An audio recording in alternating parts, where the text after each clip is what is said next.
I am unashamed. What about you? All right, so I did my cow event yesterday, the cow show. It was What put on by... What'd you call it? What was the name of it? The Cattlemen's... I have no idea. The group that put it together, they were wearing shirts. And Rooster was your contact, or what was his name? Chicken, okay. I knew it was something foul. I know another guy named Rooster, but this guy's Chicken. What's the deal with all the animal names with all your friends? This I don't know. Hog and what is it? Bull, fox. All Jase's squirrel. Squirrel card players, Dad, are all named after animals. I mean, that's their nickname. Is that seem? Well, you know what's funny is when I got there, they kind of introduced me, which I was shocked when I go into the arena and there's there was at least a couple hundred people at 7 o'clock in the morning at a cow show. Where is it? What town is this? West Monroe. You live West Monroe. You've driven through there. It's been months. I haven't been there but once in 4 months. Well, it was up at the... Dad probably doesn't know this, but they have the Ike. Was that the Ike? It was at the Ike. So they got a big old, what do you call it, arena, cow palace, is what and they do a lot of rodeos and goat showings. Well, this from what I gathered, there was a group, and they were all young, and they had shirts on because I knew they must work there or, with the event. Right. It was limousine, which I found out is a version of a cow. I'm assuming it's a very long cow. Yeah. Okay. I would have said. I said that. Maybe it has 6 doors. I said that when I first got up there because it said Party of the Century. And I was like, all right. Put on. That's what the name of the event was. Party of the Century. Which I thought, where's the spiritual side of this? But what they do is on Sunday morning, and I think this thing went on for 3 days. They have a Devo for people who are believers. I got you. The problem was these people were from all over the country, and it's like Dynasty dude's gonna speak.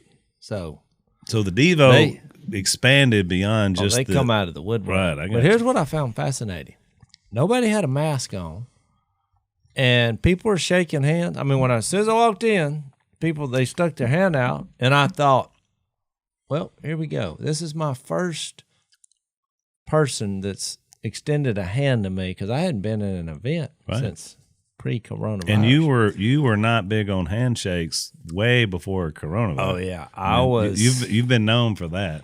I was anti-handshaking before that was cool, I guess, and now everybody likes But I thought, you know what? It's kind of changed my tide a little bit because now I looked at it and thought, well, I'm here for Jesus because I did this for free. Right.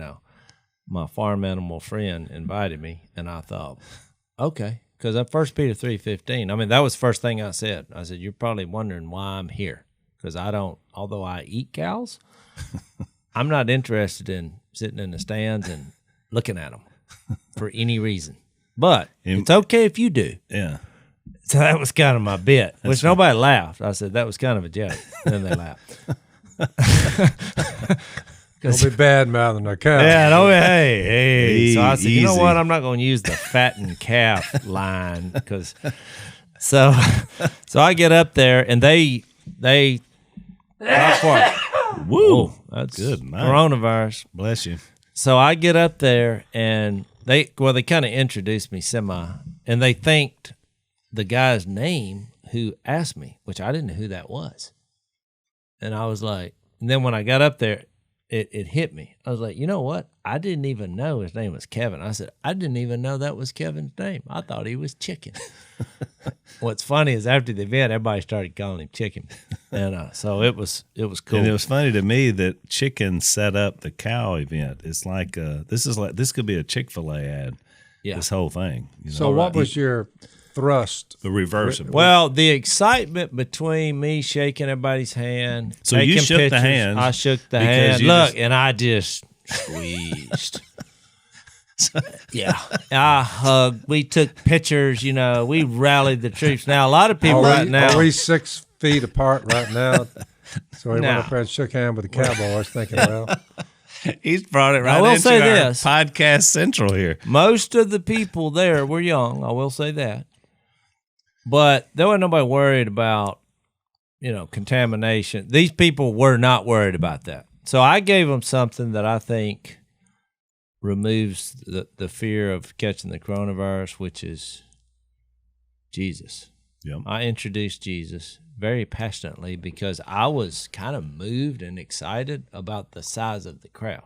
Now, having said that, this is kind of a coronavirus theme, I guess, on what happened, is my Missy's grandma, who's 92, who's been quarantined because we considered in the high risk of catching the coronavirus and perhaps dying. Well, she gets it.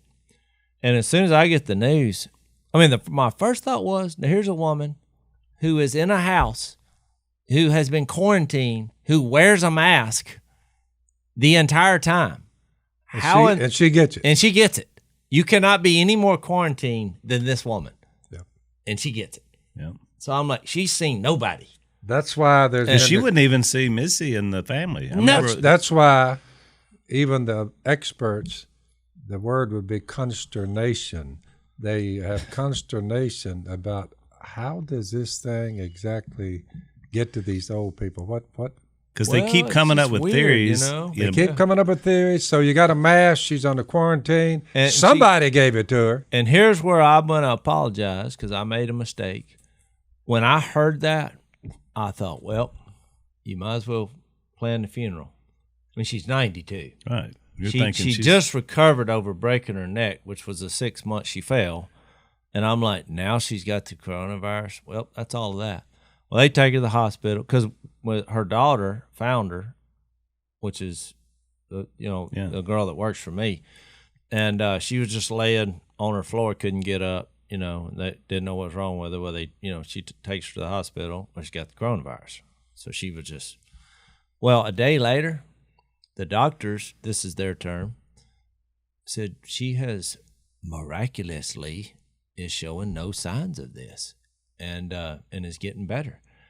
And so the next day they released her from the hospital. She went home and she's like, so I thought, well, how dare I immediately put her in a box just because based on what I've heard. Y'all know me, I don't watch the news much, but everything I've heard, I thought, number one, she was in contradiction because she got it and she couldn't be any more quarantined. Right.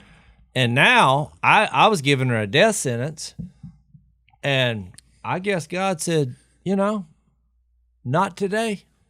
Well, and I know other people have had it and died. I'm not saying it doesn't happen. In other words, this has to mean something. If you believe any of the Bible, I would think you'd believe all of it. Look, when I went to the event, the cow event, here's what I thought. I thought there were going to be 10 or 12 ranchers. I thought they were having some kind of meeting about buying some cows because of the coronavirus. Plus, you were in the big metropolis of West Monroe, Louisiana. In West Monroe, Louisiana. I thought, you think this is going to work? Let's do a cow show during the middle of the coronavirus? And there ain't nobody going to be here. And actually, a crowd gathered. There was a crowd gathered. But in that moment, I thought, well, I'm here for Jesus. There's no other reason. So I'm getting $0. So I thought, the crowd has gathered. I'm here. Well, I'm not going to be an idiot and say, oh, I'm scared I'm going to get the coronavirus. In that moment, I had no fear because I thought, so what if I get it? I'm doing something that will get your body out of the ground. So we're doing it in all its vigor. But what I wanted to say is since that happened, I've noticed something because I actually did start looking and seeing what people thought, and because I didn't even know they could have that show during this, right. Which I guess they can. But I noticed is people without Jesus, and this is my opinion, y'all can comment, they have seemed to put salvation on a mask. And if you don't wear a mask, they get upset about it. I've heard a few rants on some of the news shows and even the stock shows, and I thought, no, wait a minute. They'll call you out in public. I've seen video where. Well, here's what I got to say about that. I'm all for wearing a mask, and we tried, the quarantine, for a couple months, and we all quarantined when this first started happening. But after a while, in cases like this, here's Missy's grandma. She was quarantined. She was wearing a mask at all times, except when she ate and drank, and she got it. So now I'm starting to question some of the facts, which I know how it works. A couple of doctors said, what are we going to do about this? And in the heat of the moment, they said, well, let's wear a mask, bound to help. And then all of a sudden, people who are scared But to in die, actuality, Jase, here's what's funny about that. Early on, they were saying the masks don't make any difference. Remember? I mean, Fauci, all of them. They were like, they flip-flopped on they it. Here's what I'm flip-flopped on saying. that. First, it was like masks don't do any good unless you have it. That's what they were saying already, and that helps you not spread it to others. Could someone have given it to her, like y'all are younger, but I mean, you got gray whiskers, but what, you 50 years old? Yeah, I'm 50. Well, you're 50 years old, so that's not exactly the young whippersnapper, but that's not old. But that's his point. Is it possible one of y'all? They didn't see her, None of us. The only person who saw was her daughter. And so which could have been, well, maybe they said, well, maybe she's like, I haven't been sick a day in my life. So I was going to get to the end of this story. But they said, well, you can't take her home because then you'll get got a quarantine, right? So, well, they tested her and they found the traces, the antibodies or whatever. So she had it and never knew it. Yeah. And so that was my question. Yeah. Is So it possible that somebody who had it but didn't know they had it? That's what happened. Well, that's what happened. They come in, but that's what happened. But here's my point. How can you get to be 90? How are you going to run and hide when you're 92? Well, you and can't. there's got to be somebody that's in your life. Well, somebody's got to take care of you. Well, that's Well, right. yeah. I mean, to help Well, you. they put it. So the other answer was put him in a nursing home, and then he got in the nursing home and ran through everybody, and it killed most of them. I mean, that's what's happened. I don't know what the percentage is. Most of those deaths have come from nursing homes. That's New York, true. New Jersey, Washington State. I mean, that's here most of it. Hang on, Jase. Let's take a break. So we talk a lot about, Dad talks a lot about the internet, how to turn it on, things like that. Yeah, he says, don't do it. So Just don't. So I love when we talk about trying to protect ourselves on the internet, because Dad he's into another mode of thinking about protection. But the rest of us and most of our audience, obviously, since you're catching our podcast through social media, realize that there's a problem with these, especially social media companies, these big tech giants, about getting your information, because it's all about selling. And Zach and I have learned a lot about it by this podcast and everything else we're doing, right, Zach? Yeah, I mean, it's a problem, and so you need to be able to protect what you're doing with your own system and your own computer.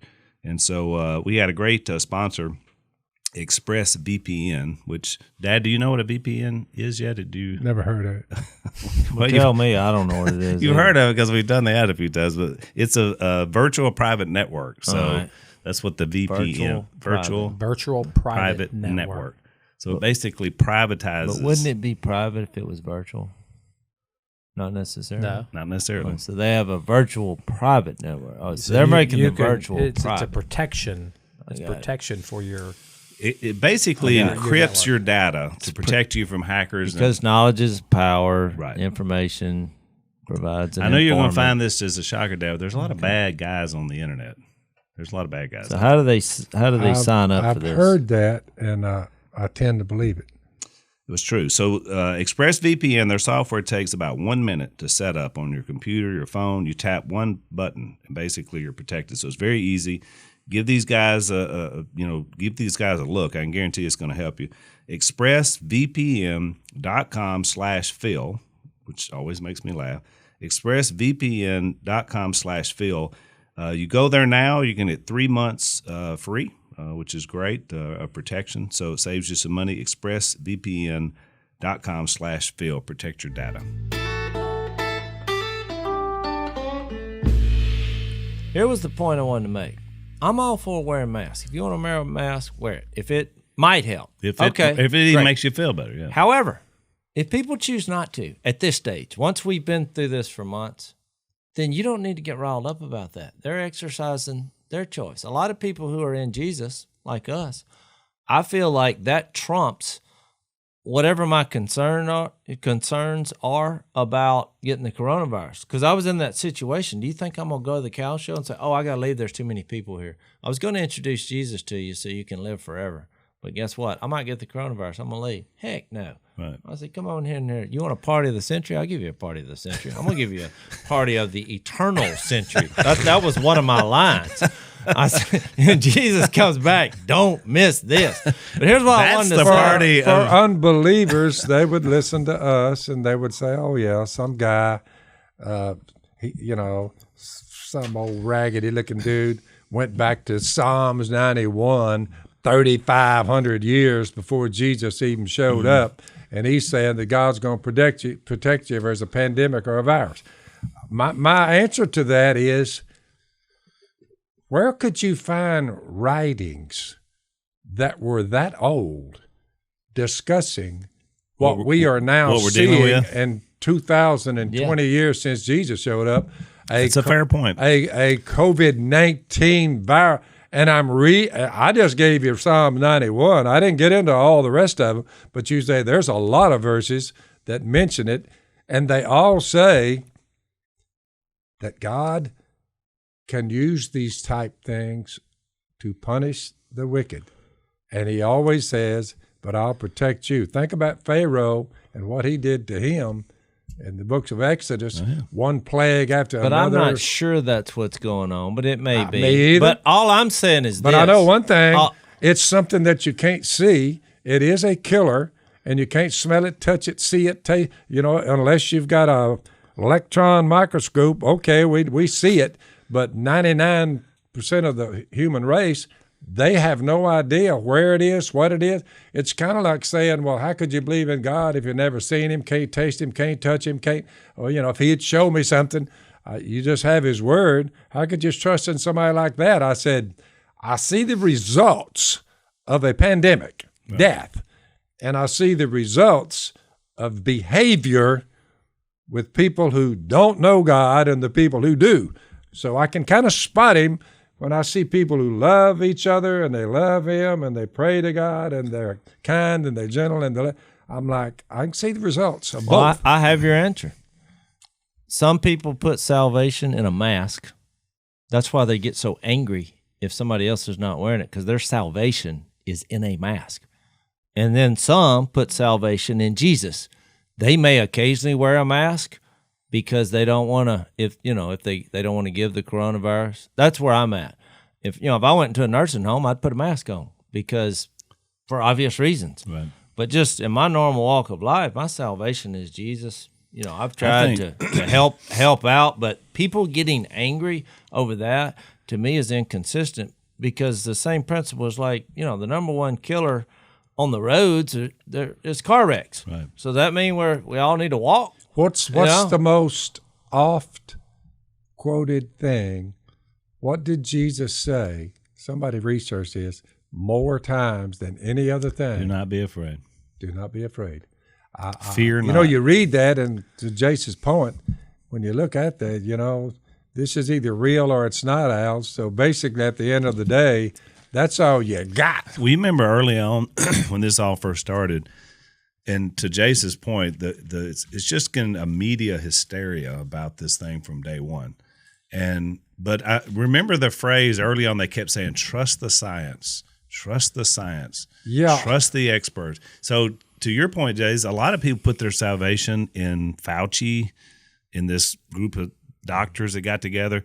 What's interesting about They're doing the best they can. They are. And look, I have nothing bad to say about them other than science is just having theories and then trying them out. That's what science is. That's why I said somebody said let's wear a mask. Okay. Yeah. But then you got people who are scared to die, who are on the national media, who are saying, you must wear a mask, thousands are dying. I'm like, well, why aren't you doing this about cars hitting joggers and, or heart disease or many more? Look at the list of things that are killing people. You weren't ranting about that, but you know what it is? It's your inner soul and your fears of your own death is coming across, and you're like, wear that mask. I'm like, I'm trying to give you something that will help that fear.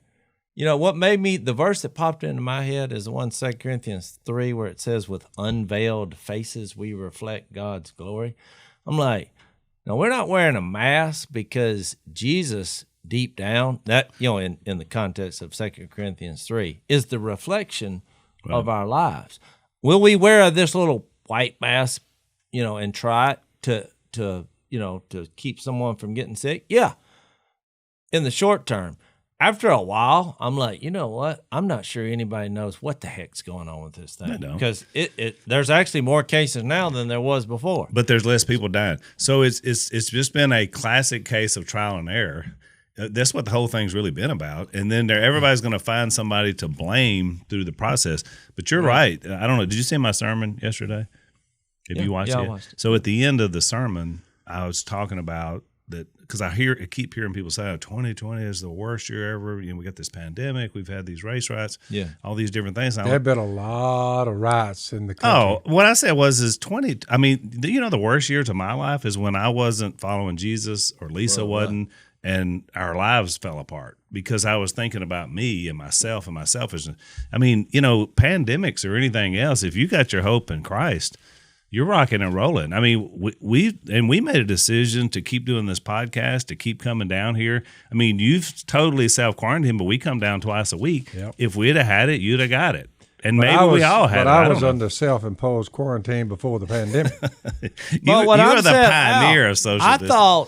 I believe the science. You know, if you're 92 and you get it, well, you're a goner. And all of us, you know, I'm like, why did I believe that? Because it may be embarrassing and shame. You started believing the experts. I started believing the experts, and I thought, you know what? None of us know what the heck's going on. That's right. We all try. Look, we love people. We're compassionate. I don't want anybody to die. But the cold hard truth is, people die every day of something. That's right. Yep. By the hundreds of thousands. We're all terminal. That is correct. We're terminal, and you know.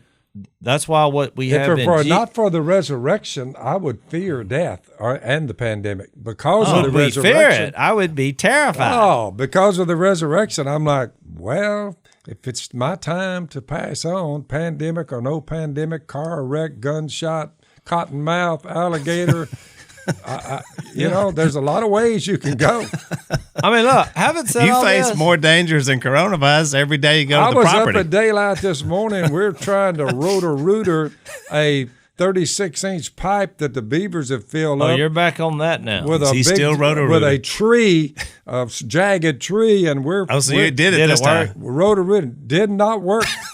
The beaver dam was. Can we run back 5 podcasts ago where I said I don't think that'll work? I think that's a bad idea. All right, thank you. And that was when he called you Mr. Subdivision. I think this is the way our family is. He went and tried it after he knew. I thought, but my farmer buddy said, "Can you do something about it and drain my water?" I said, "Oh yeah, I'll take care of it." So I go over there. I tried the rotor trick and all that.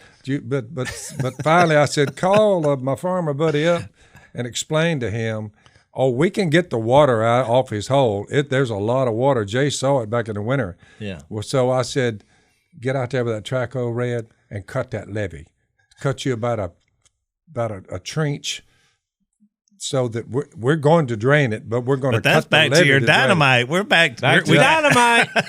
You got to remember, everybody has a certain set of skills. Mine is destruction. I have a blow coming out of there now, but the pipe is right there. Look, Jase, the pipe's there, still stopped up. I just moved over and just ripped out the levee and the water just going. Yeah. So I make Dan's over there right now, making sure it's flowing all the way through us. The water has to flow about 3 miles before it gets over into the bayou and out to the river. So it's 3 miles of levees and pipes that we're having to keep unstopped. So let's take a break, and then I got a hard question. Work. I got a question. I've heard Dad. You know, Dad was on my dad was on Duck Dynasty in one episode, and him and Phil were kind of going at it, which I've always found humorous when you guys comment on each other's appearances. One thing that in fact, they had him in a pink shirt. They had him in a pink shirt, which that was on purpose, just to get a reaction out of Dad. But he's got an issue with hair loss. We've always said that he doesn't have a 4-head; he has a 5-head. So that's something you might want some ammunition for you, Phil. I wanted to give that to you, but he says every time I'm with you guys, nephew, next to the oldest son, and I hear y'all start to pontificate, it makes me think. I've missed out on a lot of this stuff. I've missed a whole lot. It just passed me by like a warm spring day. Yeah. Well, I think I don't know what you're talking about. Well, you know about Keeps, because Keeps is one of our sponsors for guys who are struggling with hair loss, and from the comfort of your Lazy Boy recliner, you can order Keeps off the internet at Keeps. That's KEEPS.com/door, and you get 50% off your first order of Keeps hair loss treatments. So I might need to tell my dad about that, but yeah. So I mean, there is a way out if you're suffering hair loss. There's a way out without having to go to the doctor. So it's pretty good. That's Keeps.com/door, 50% off. Because every time Dad sees Gordon, he says, Dasher, he's got a look about him.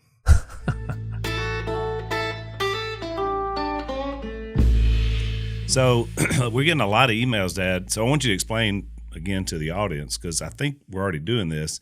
So I want you to explain why, because I'm getting a lot of people that are dealing with beavers in other states. Missouri apparently has a lot of beavers. Al sent me one. It had a diagram.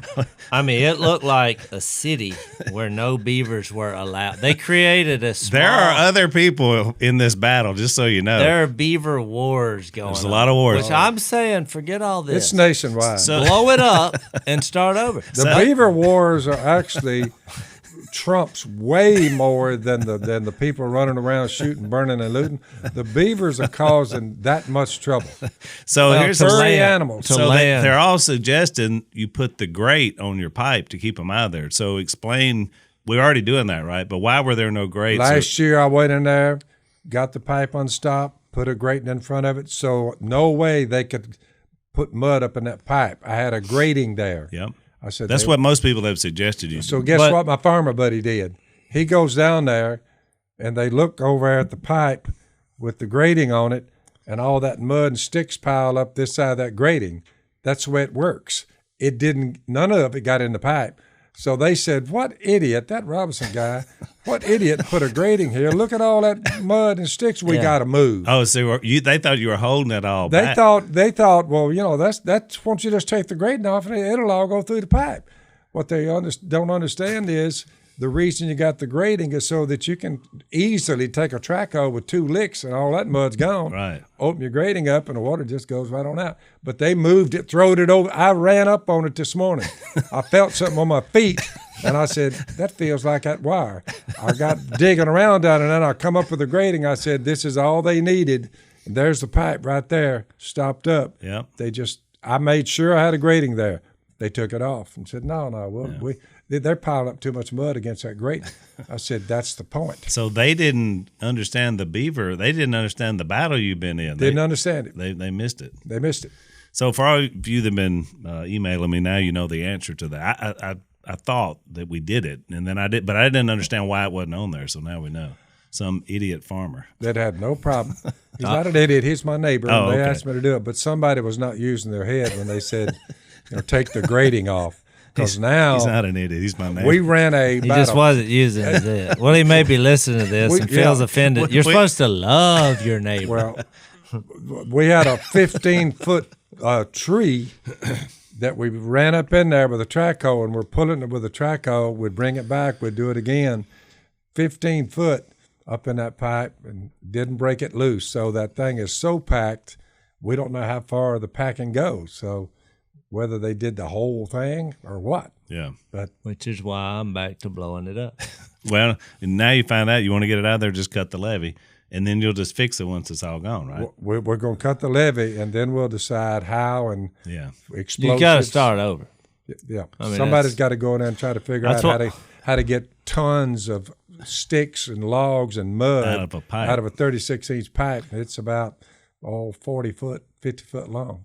Because you had your one shot there, but beyond that, we were back to dynamite. Jase, maybe they may call on your expertise. I told you I this. specialize in destruction. I dropped I found a kind of a rare old penny, and I was trying to clean it, and it dropped out of my hands, and it bounced and went under the dishwasher. Well, that sounds like easy. I could not get to that coin, and so I get up under the dishwasher, and there was a plate there. And I'm trying to move it a little bit. We're talking about it wasn't made in this country. I'm not positive, but I think so. And it just went pop. It popped. And I thought, that piece of junk. I threw it. I threw it to the side, got the penny out. Well, the next time they tried to use the dishwasher, because I don't use the dishwasher. I don't like dishwashers, but I get it. People don't want to wash it with their hands. Right. So they opened the door. Well, the whole thing just fell. The whole dishwasher and everything in it just went all over. Glasses broke, and I hollered out something like, "Hey, good, I didn't know it was the dishwasher. I just heard the racket. You heard the big crash. Well, I come in there, you had caused. And then it hit me that I thought, oh, well, I caused this. I guess that plate was needed. So that's the thing about these electronics. There's always that piece left out. You tear off a piece, something like that, you got to replace that, Jase. I told you, I'm great at destroying things. I'm terrible. So look, I man up because Missy's like, what? This? I mean, I've never seen anything just fall apart like this. I said, know. I fessed up because the kids over were there. 1 cent. Over 1 penny. I said, Jase, dropped. That was not wise. And that was an expensive. Of course not. That's an expensive penny. Oh, wait, it's not over. Well, why did you do it? I'm just getting this. This happened like 2 weeks ago, and so I fess up. I say I did that. I dropped a penny under there. That's what she said. This was all over a penny. I was like, well, that was a penny I found in the dirt. And she was just, I could tell. She wasn't impressed, was she? I know when my wife's mad, when she gets real quiet, because she's thinking, nope, I better not say that. Nope, that's she's not processed. godly. Nope, I'll have to repent at church over that one. Nope, so she's just quiet, but she was fuming. And you're so looking at her and you're like saying processing. She's going, that mind is going. I said, hey, she said, were you not going to try to fix it? I said, this is why I'm telling you the story. I said, babe, how long have you been with me? She didn't answer. I said, I'm really good at tearing stuff up. I'm terrible at fixing them. We all know this.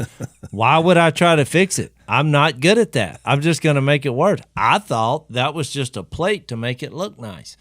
But if you want me to try to fix it, I'll fix it. I recommend that we buy another one right now. Just call it a Christmas American present, made, if whatever. possible. Yeah, let's get one a little more sturdy than this piece of junk. I pulled the side, Piece of junk. Blame the dishwasher.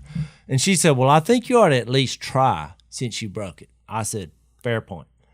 So I go round up the tools, which took, I don't fix things.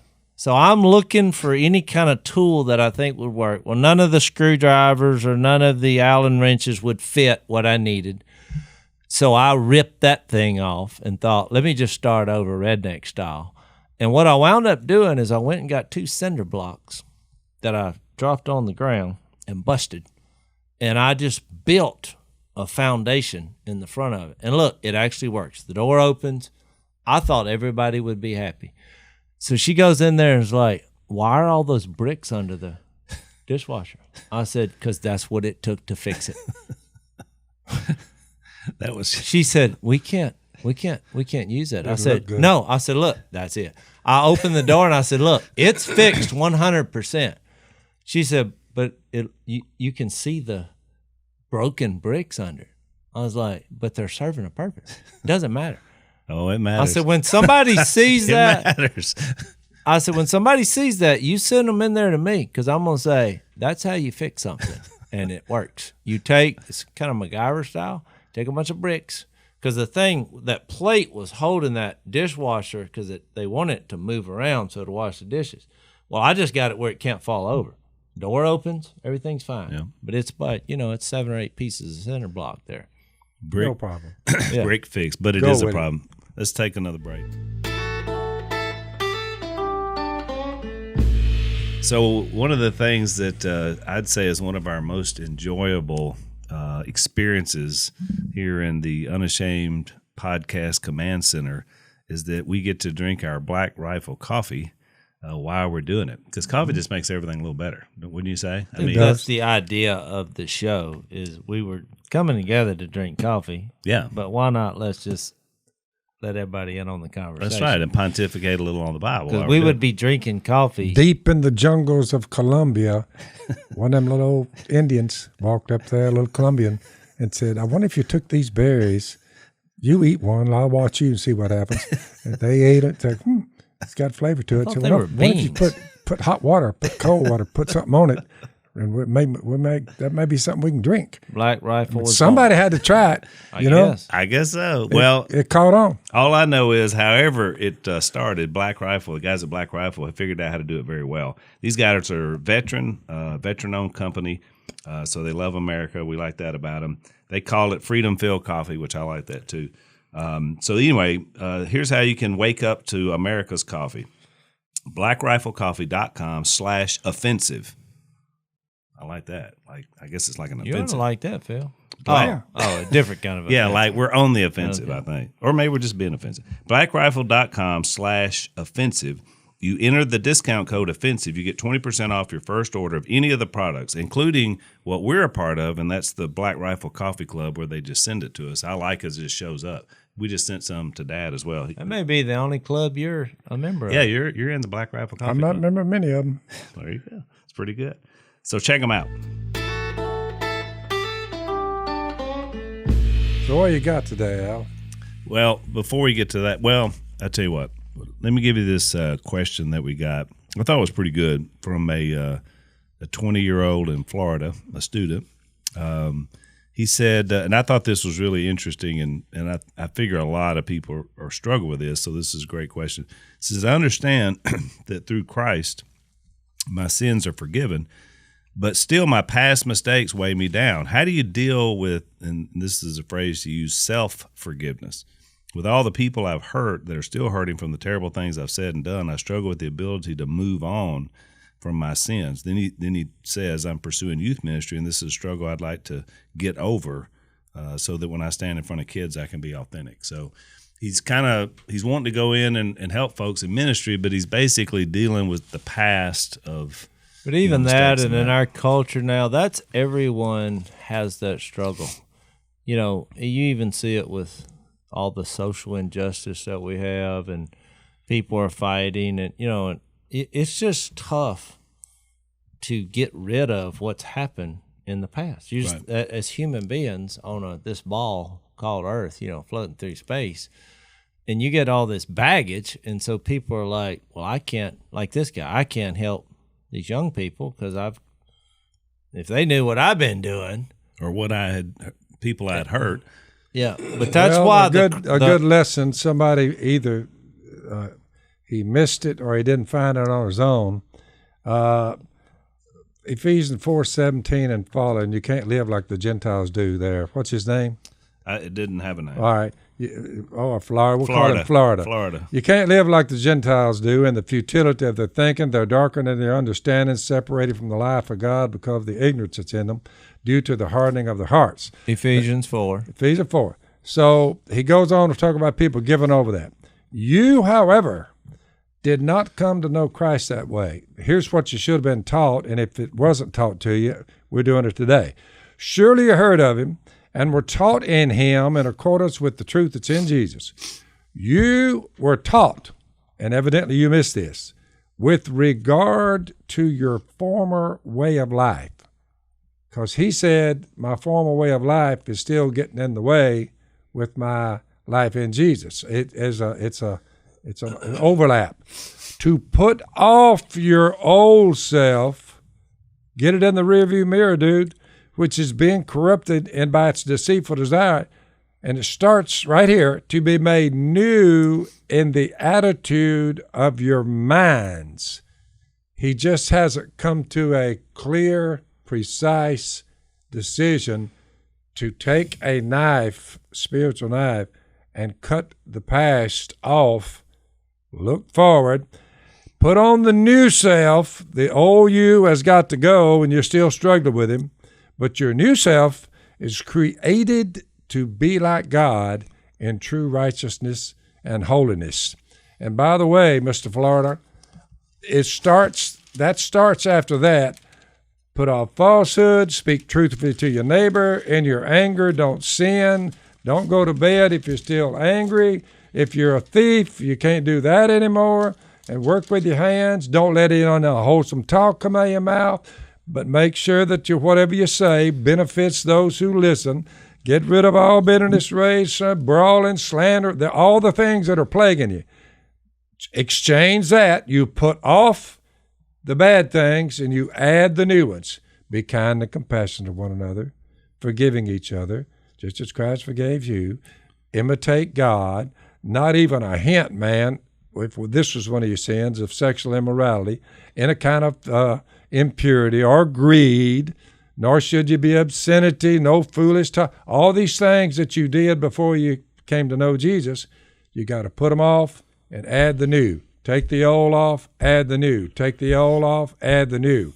And all the way through chapter 5, he finally gets down to, look, you're not darkness anymore. Live as children of light.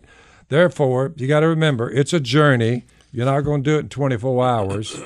It probably take you 24 years, and you'll be getting there. But it's a long, not 100-yard dash. It's a marathon. Well, so go ahead, Jase. Well, I was just going to read. Go ahead. I think this is an interesting passage because I think people struggle with the idea of sharing Jesus despite being a sinner. Right. And you're never going to be perfect. So people say, I can't. I think the evil one uses it, to get inside your head. Well, you're not good enough. You're right. Terrible. How dare you? That's you right. Hypocrite, all this. Mm-hmm. But when you read 2 You made another mistake. Yeah, you read 2 Corinthians 5, which is probably my favorite passage in the whole Bible about what we get to do on earth as far as representing God despite our mistakes.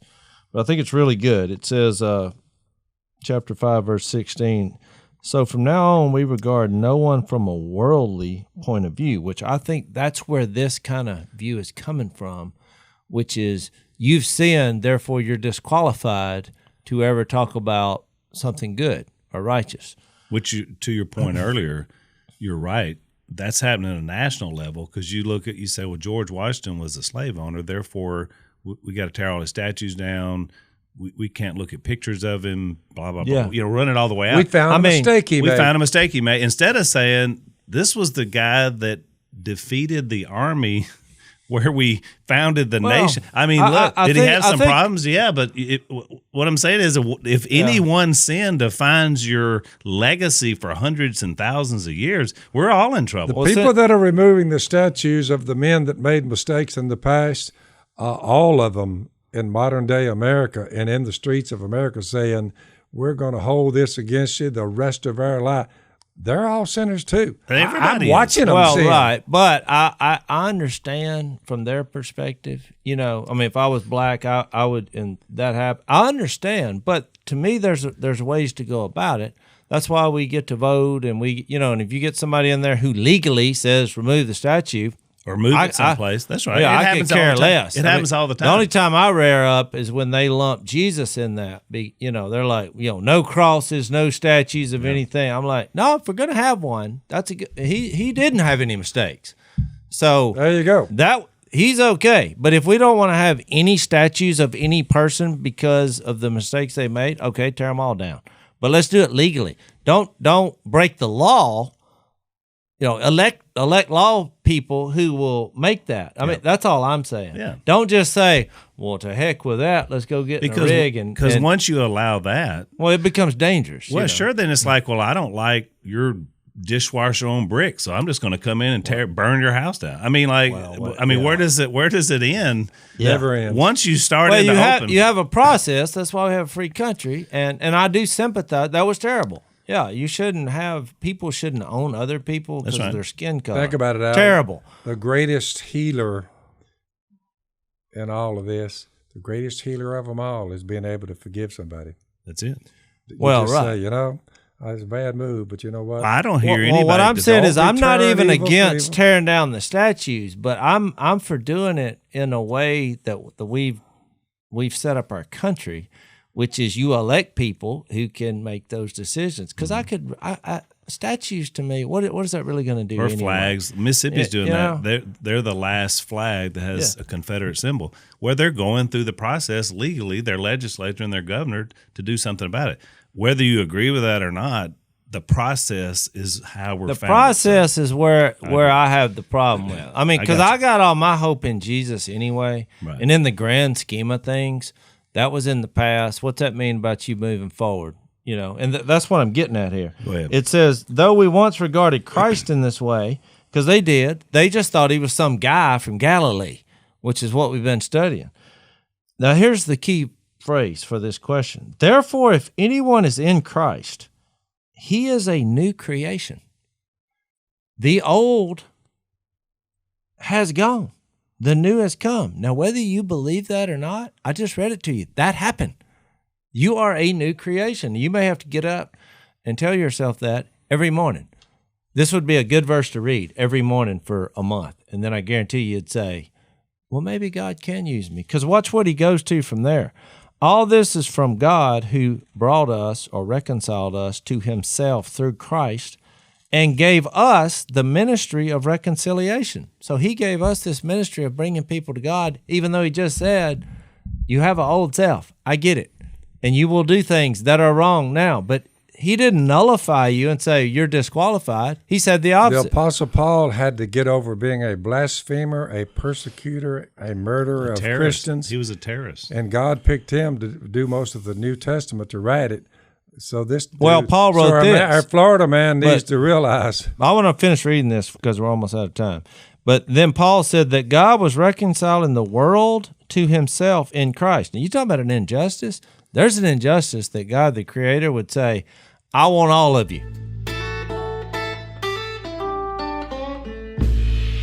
I mean, wait a minute, God, not those who really did think, I want them all. And then he says, not counting men's sins against them.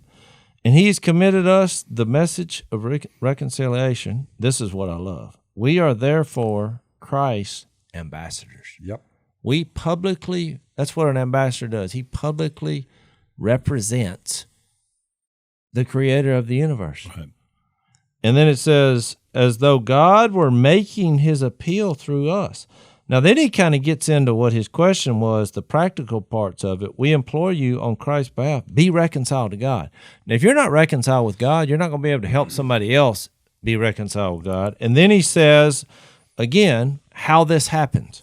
The reason that can happen is that God made him who had no sin, Jesus, to be sin for us, so that in Christ we might become the righteousness of God. That's a good one. Oh, it's a beautiful passage. So I'll give my 2 cents because Lisa and I wrote a book called Desperate Forgiveness, and these are just a couple of practical things for anybody that may be struggling with the same thing. So, because I've been in ministry 30 years, and obviously I'm a sinner and have had a past and done terrible things in my life. So here's what my advice is. Number one, when Dad read that verse, Ephesians 4:32, forgive as the Lord forgave you. Part of the reason we have trouble getting it past ourselves is I think we have trouble really believing God forgave us. We were too bad, the stuff we did, but that's a faith problem. So you got to believe. That's what it said. That God's big enough. The verse says it. He became your declared sin. it through the Holy That's right. Spirit, and the old has gone. That's right. The new has come. So the one practical thing I would tell anybody is believe it.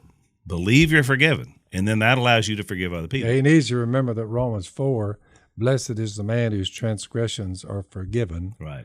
whose sins are covered, Right.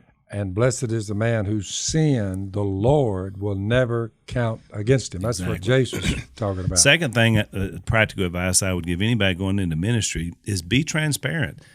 Talk about it. Like the best thing you can do and talk to kids is say, I messed up. Here's some ways where I got it all wrong when I was your age and beyond. And just be honest about that. You know, sometimes It actually happened to me. Well, you 'cause remember, I would tell people I've been drunk, high, and laid back in my past. Well, I look up, here comes a daughter coming out of Exactly. there. So, but what are you going to do now? I said, that is what I was talking about right there. Well, and you said it when we did the podcast. You said, I'm embarrassed that I have to go back and relive a thought from that many years ago. That's it. But at the same time, you knew God forgave you. We talked about Mom. She forgave you. Yep. And so when it came down to the moment, guess what? She's all in. Like, forgiveness was extended and believed. Well, people have a hard time believing it because they're thinking, oh, you believe some mythical figure, come down here. And it's like, you remember that scene in Oh Brother Where Art Thou? Or what was the guy's name, the one that said, I'll be only 92? He went down when they had the singers. Yeah, Delmar. Delmar. And they got back in the car, but he said, no, that preacher just told me that I had been baptized, that all my sins had been washed away. I'm a new man, straight. And then he's like, that Piggly Wiggly I hit down. They were kind of. I thought you said you didn't do that. Well, I lied. I'm forgiven of that too. Yeah. And you could tell that's Hollywood. They're making fun of the idea of that because it's like, who would believe that? Yeah. But I believe it. Yeah. I mean, not only do you have history, you have the Bible, you have the transformation that happened in people's lives. It makes way more sense for the creator of the universe to pull that off than just to believe we're all just randomly here with no way of forgiveness. And which gets back, we're back to the mask, right? Because I don't want to die and face God. And I mean, I really believe that. But to your point, like the smart guy and the cool guy in that, what happened in that car was the Clooney character. And you notice he said, I'm the only one unaffiliated, because you had the black guy that has sold his soul to the devil. And you had those two soggy SOBs that had just given their life to Christ and got baptized. Mm-hmm. And he was like, but you need to be like me. I'm unaffiliated. I don't believe in any of that. It was just that little subliminal, like, Christians are stupid. This guy, sold everything for that. But I'm the guy I'm trusting the science here. And I thought, to my mind, you're dumb. Not as dumb as the guy who sold his soul to the devil. That's right. And actually, these two characters that you have just as complete idiots, that pretty much sums up the kingdom of God. Because people say the same thing about me. They're like, they watch this podcast and say, them old crazy fools think that they're forgiven. And they actually think if they die, they're going to live again. That's why people are marveling why our podcast is doing so well. Who would listen to those people? And yet, people at the Unashamed Nation keeps growing. I'll tell you, people who are listening, they want to go to heaven. That's right. Like, you got a and better live way. forever. Yeah. I mean, if there's a way to duck up forever, this is it. My line is, you got a better story, because this is a doozy. It's a doozy. All right, we're out of time. So we're so glad you guys were with us today. You can subscribe on iTunes or Spotify or YouTube or Facebook, and be sure and rate us on iTunes so that other people can know about the podcast.